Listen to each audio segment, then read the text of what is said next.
Et la deuxième information est relative à l'annonce que fera le président de la République, certainement à la fin de ce mois de février 2024. Et nul n'est un devin ou un savant pour prédire l'avenir. Mais déjà, on voit sur la toile certains journaux, je ne sais pas si c'est par récupération politique, qui veulent obliger le chef de l'État à faire ce que eux ils veulent, ou bien s'ils le font parce que c'est eux qui doivent montrer au chef de l'État la voie qu'il doit suivre.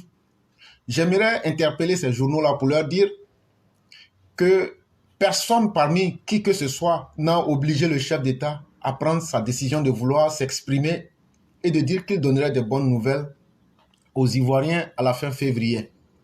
Et donc, ce n'est pas à ces personnes-là d'anticiper sur les événements ou bien de spéculer et après venir jouer les désespérés, parce que c'est une forme douce de chantage qui est en train d'être effectuée.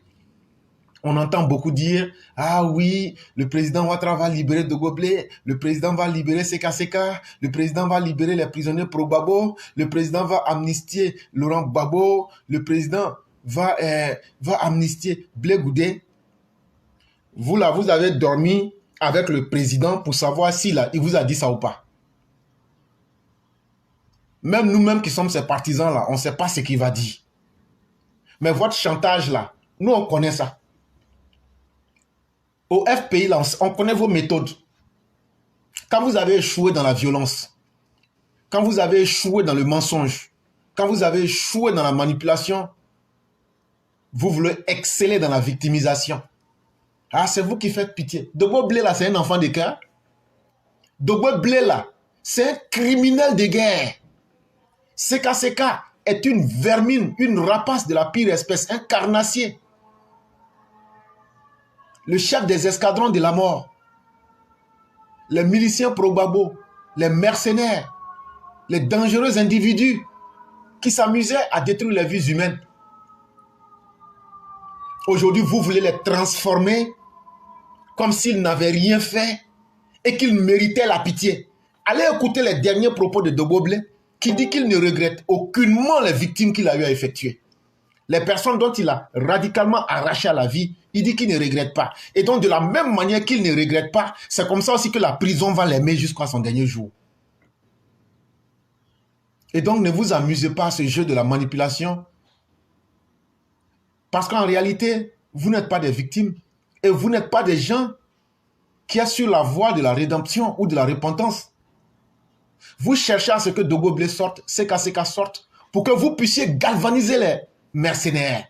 Pour que vous puissiez dire, on a maintenant nos hommes sur le terrain, on va reprendre les violences là où on a arrêté le 11 avril 2011.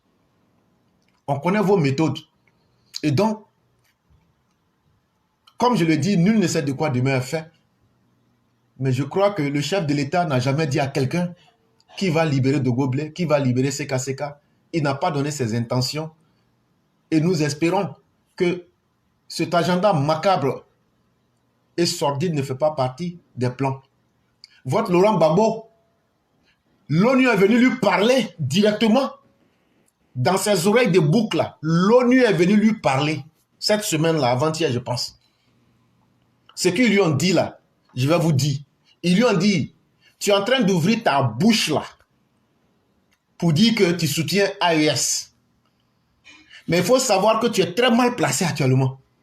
Si tu ne reconnais pas ta place là, on va utiliser les instruments, les mécanismes de la justice internationale et au nom du droit de la compétence internationale, des pays vont se saisir de tous les crimes que tu as faits et on va te recréer des problèmes qui seront plus graves qu'auparavant.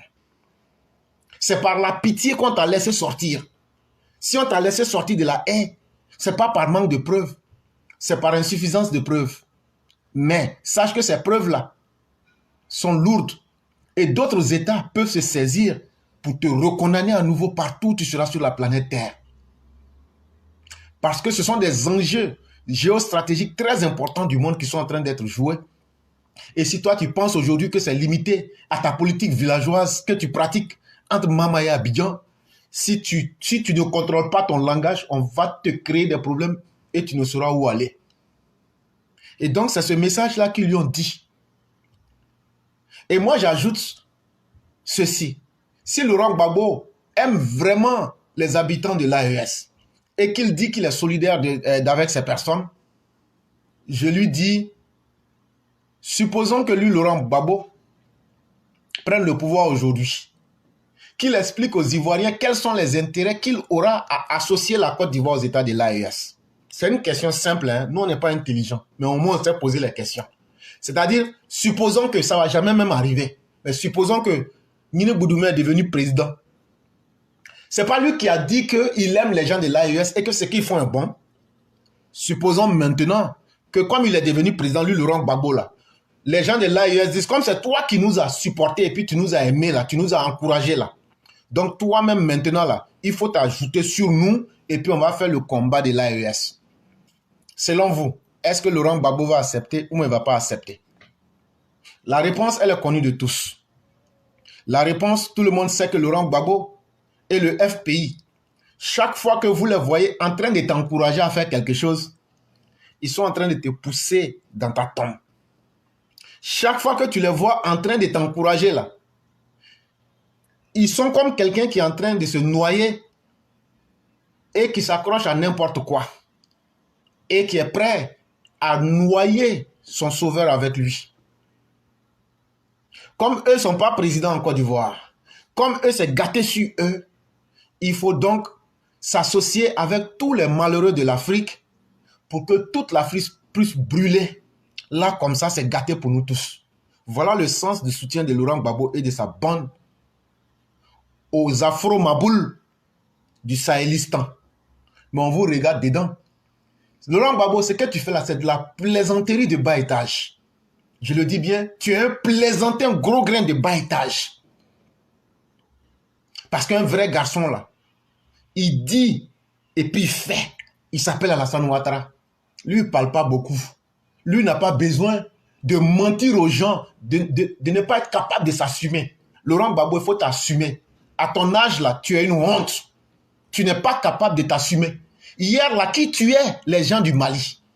Dans les archives des différentes ambassades du Mali, du Niger et du Burkina, qui ne se souvient pas des malheurs que tu as causés à ces peuples-là, que tu appelais les CEDEAO? Ça veut dire que tu n'aimais pas la CEDEAO. Mais pourquoi tu n'es pas sorti de cette CEDEAO-là? Les Afro-Mabouliens aujourd'hui qui sont là, les carnassiers du Sahel, avec ces végétaux rampants qui sont là-bas, eux pensent que oui, Laurent Gbagbo est amoureux d'eux. Mais il vous égorgeait et vous appelez les CEDEAO. Aujourd'hui, là, c'est lui qui vous dit de quitter la CEDEAO. Mais pourquoi lui, au moment où vous tuez là? Pourquoi il était dans la CEDEAO? Même si on dit on est bête, qu'on ne réfléchit pas là, et que vos cerveaux là, c'est devenu, ça s'est congelé là. Vous devez au moins vous souvenir du passé et être capable de respecter votre souffrance. Je parle de ces bipèdes au cerveau de moineaux qui sont dispersés dans le Sahel, qui pensent qu'ils sont des révolutionnaires, alors qu'ils sont simplement des pays en train de distribuer la misère, la honte et la stupidité à travers le reste de l'Afrique. Je parle du Mali, je parle du Burkina et je parle du Niger. Et donc, bon voyage à vous dans votre voyage avec Laurent Gbagbo. Et surtout, prenez le soin de lui dire de s'associer à vous quand ils vont venir au pouvoir. Et c'est là que vous allez comprendre qu'il va vous abandonner en plein vol. Et ça sera encore bien fait. Parce que tant que tu agis comme un idiot, les gens vont te traiter comme un trou de WC. Et c'est ce que vous êtes devenu. Ça, il fallait aussi que je vous dise ça avant qu'on puisse continuer. Moi, ça me ferait très mal qu'on qualifie M. Laurent Gbagbo de panafricaniste. Et moi-même, je pensais qu'il était panafricaniste quand il était à l'opposition, à travers les discours qu'il tenait. C'était un monsieur que j'admirais beaucoup à travers les discours qu'il tenait. Mais une fois que je l'ai vu à l'œuvre, à l'action, donc ça me fera sourire d'entendre que M. Laurent Gbagbo est un panafricaniste.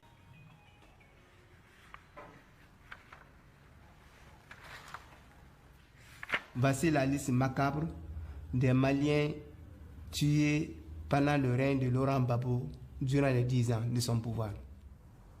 Agachek Oumar, né en 1985 de nationalité malienne. Diarra Abdoulaye, né en 1961 de nationalité malienne. Ibrahim Amadou Abdoulaye, Ouedraogo, né en Modoun Diaye, 1982 de nationalité Mohamed Camara, Jean-Pierre Zoungrana, Mamadou Bari, Abdoulaye Konaté, Fatoumata Bari, Philippe Nana, Amadou Dembélé,